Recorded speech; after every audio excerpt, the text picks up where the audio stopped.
Од кружниот тек во Ѓорче Петров до Зеленикова. Сите општини од десната страна на реката Вардар од петок по 22 часот ќе останат без вода. Ова за Тилма го соопшти од водовод.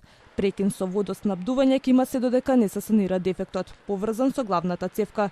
Од јавното предпријатие се надеваат дека работата ќе се одвива како што треба и санацијата би завршила во сабота или најдоцна до недела. Освен граѓаните без вода ќе останат неколку болници, трговски центри, продавници, хотели, кафеани за нејчински дуќани. Граѓаните загрижени пред камерата на Тилма велат дека се надеваат дека нема долго да бидат без вода.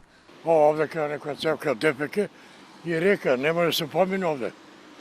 Види коливе какви се, нема да се разминат. Многу вода. Па може 10 дена, да. Па има проблем, ама што там тоа е. На водовод. Треба да реагират, ама зашто, како? Не знам.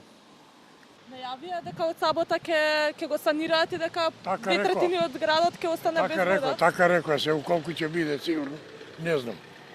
Ќе видиме. Предходно од јавното предпријатие информираат дека вакво затворање се случува еднаш на 50 години. Последно такво затворање било во 1991-1992 година за реализација на водоводен приклучок на бунарското подрачје Лепенец. За решавање на дефектот овој тип се изготви оперативен план со кој поефикасно и побрзо ќе се санира истиот. Проблемот на улицата Никола Парапунов трае речиси 2 недели. Со денови тече питка вода за пиење и се разлева по улиците, а надлежните од кои постојано баравме одговори велеа дека им треба време за да скројат план како ќе се решава сето ова.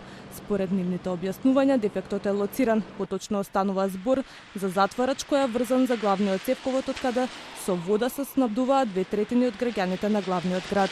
Изминатиот период проблеми со вода имаше во повеќе градови низ земјава. На крајот на месец август Битола на плюс 40 степени речиси 20 часа беше без вода, а граѓаните се жалеа дека не се обезбедени ниту цистерни.